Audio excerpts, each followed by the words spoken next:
हाँ तो नमस्कार दोस्तों। तो दोस्तों आज मैं बात करने वाला हूँ, जैसे कि मैंने लाइव में कल बताया था कि खेसारी भैया का एक गाना है उसके बारे में। तो जैसे कि आज हम उसी गाने की बात करूँगा। बोलबम गाना खेसारी भैया का है, गेरुआ कलर।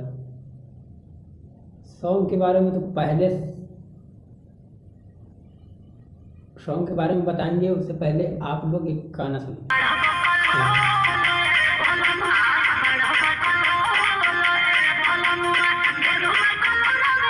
तो देखिए दोस्तों, इस गाने को जो है हमारे विदर्दी कृष्णा विदर्दी जी ने लिखा है, और खेसारी भैया और खुशी कक्कर दोनों मिलकर गाए हैं। तो भाई साहब गाना मज़ा तो आ रहा है,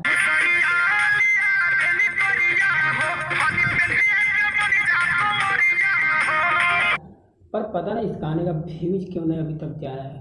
फर्स्ट मतलब नहीं बज रहा है। जब से यूट्यूब ने ट्रेंडिंग ऑप्शन को हटा दिया है भाई साहब, तब से सभी को डाउन अभी आ रहा है, व्यू पूरी में खाता। तो देखिए, चलिए इस गाने का मैं बात कर लेता हूँ।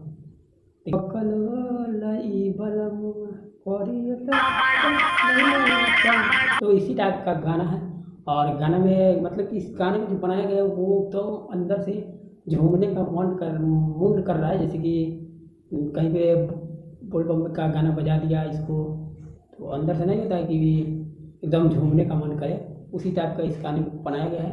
तो हमें अच्छा लगा और मज़ा आया। तो आप लोग ये गाना कैसा लगा? अगर अच्छा लगा तो आप लोग जाके सुनिए। ये गाना ग्लोबल म्यूजिक जंक्शन पे रिलीज है। इस वीडियो का बाकी इस वीडियो के बारे में क्या आप लोग सोचते हैं, ज़रूर कमेंट करिएगा। फिर मिलते हैं नेक्स्ट वीडियो में। और हाँ, आप लोगों को अगर हमारा वीडियो अच्छा लगता है तो सब्सक्राइब कर सकते हो। बाकी बाय।